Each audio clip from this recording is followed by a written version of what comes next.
Inner engineering आनंदमय जीवन के सूत्र। सद्गुरु।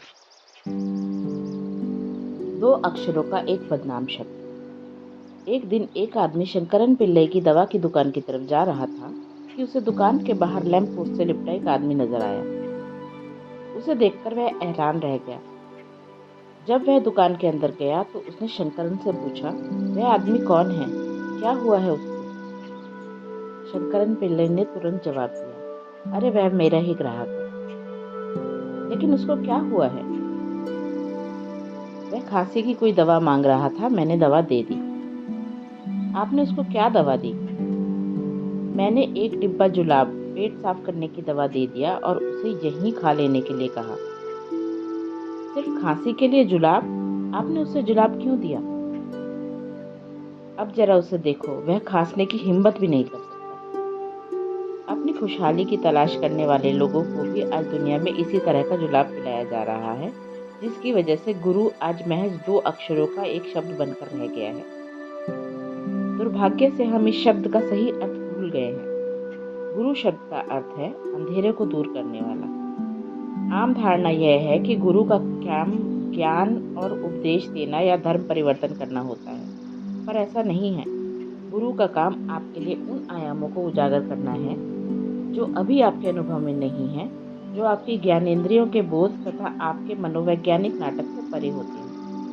मुख्य रूप से गुरु इसीलिए होता है ताकि वह आपके अस्तित्व की प्रकृति से आपका परिचय करा सके। आजकल बहुत ही गलत और खतरनाक ढंग से बहकाने वाली शिक्षाएं दी जा रही हैं।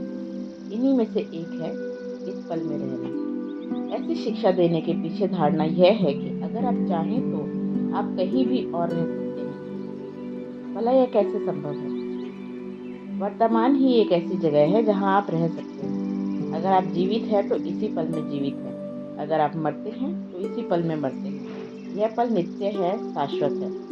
अगर आप चाहें भी तो इससे कैसे भाग सकते हैं? अभी आपकी समस्या यह है कि आप उन चीज़ों को लेकर परेशान रहते हैं जो 10 साल पहले आपके साथ घटित हुई थी, या इस बात को सोच सोचकर परेशान रहते हैं कि कल कुछ होने वाला है। लेकिन दोनों ही जीवंत वास्तविकता नहीं है। यह सब स्मृति व कल्पना का खेल है। तो क्या इसका मतलब यह हुआ कि आपको शांति पाने के लिए अपने दिमाग को मार देना चाहिए? बिल्कुल नहीं। इसका बस इतना ही मतलब है कि आपको अपने दिमाग की डोर थामने की जरूरत है। आपके दिमाग में बहुत अधिक यादें होती हैं तथा कल्पना की बहुत अधिक संभावनाएं भी होती हैं, जो लाखों साल की विकास प्रक्रिया का नतीजा है। जब आप चाहें इस्तेमाल करें और जब जरूरत ना हो तो इसको एक तरफ रख दें। तो ऐसे में दिमाग बहुत अच्छा उपकरण हो सकता है। अतीत से बचकर निकलना और भविष्य की उपेक्षा करना इस शानदार क्षमता को महत्वहीन बना देना है। इसीलिए इस पल में रहना एक तरह से हमारे लिए मनोवैज्ञानिक रुकावट बन जाता है, जो हमारे अस्तित्वगत सत्य को नकारता है। आजकल एक और शिक्षा दी जा रही है, एक समय में एक काम करें। यह एक लोकप्रिय स्लोगन बन गया है। जब दिमाग जैसी बहुआयामी मशीन हमारे पास है, जो बहुत सी गतिविधियों को एक साथ संभाल सकता है, तो एक समय में एक ही काम क्यों करें? बजाय इसके कि इसका उपयोग करना सीख जाएं और दिमाग को साधना सीख जाएं, आप इसको मारना क्यों चाहते हैं? जब आप जानते हैं कि मानसिक काम करने की खुशी कैसी होती है, फिर दिमाग को संकुचित क्यों किया जाए, उसे जानबूझकर जड़ क्यों बनाया जाए? एक और मुहावरा है जो बहुत अधिक फैशन में है, जिसका बिना सोचे समझे प्रयोग किया जाता है। वो है सकारात्मक सोच। जब आप इसका उपयोग एक ऐसे मंत्र के रूप में करते हैं जिससे सब कुछ जल्दी से ठीक हो जाए, तब यह मंत्र नहीं बल्कि सच्चाई पर पर्दा डालने का काम करता है। जब आप अपने दिमाग की ड्रामे के ऊपर काबू नहीं कर पाते, तब सकारात्मक सोच का इस्तेमाल करते हैं। शुरू में हो सकता है यह आपके जीवन को नए आत्मविश्वास और उम्मीद से भर दे, लेकिन वास्तव में यह बहुत सीमित है। अगर लंबे समय तक आप वास्तविकता को नकारते हैं, तो यह आपके जीवन के दृष्टिकोण को एक धोखा बना देता है। इसके अलावा इंसान की खुशहाली को स्वर्ग को एक्सपोर्ट करने का कारोबार काफी समय से चला आ रहा है, और यह दावा किया जा रहा है कि संसार का मूल प्रेम है। प्रेम मानवीय संभावना है। अगर आप इस बारे में कोई कोर्स करना चाहते हैं, तो आप अपने कुत्ते से सीख सकते हैं। यह प्रेम से भरा होता है। प्रेम को जानने के लिए आपको किसी और ग्रह पर नहीं जाना है। ये सभी बचकाने सिद्धांत इस धारणा से आते हैं कि ये सारा अस्तित्व मानव केंद्रित है। इस एक विचार ने हमसे हमारी समझ छीनकर इतिहास में हमसे कुछ जघन्य अमानवीय अपराध कराए हैं, और ये सब आज भी हो रहे हैं। एक गुरु के रूप में मेरे पास देने के लिए कोई शिक्षा नहीं है, समझाने के लिए कोई फिलॉसफी नहीं है, विचार करने के लिए कोई मत या सिद्धांत नहीं है। और ऐसा इसीलिए है क्योंकि मानवता की समस्त बीमारियों का एकमात्र हल है खुद का रूपांतरण।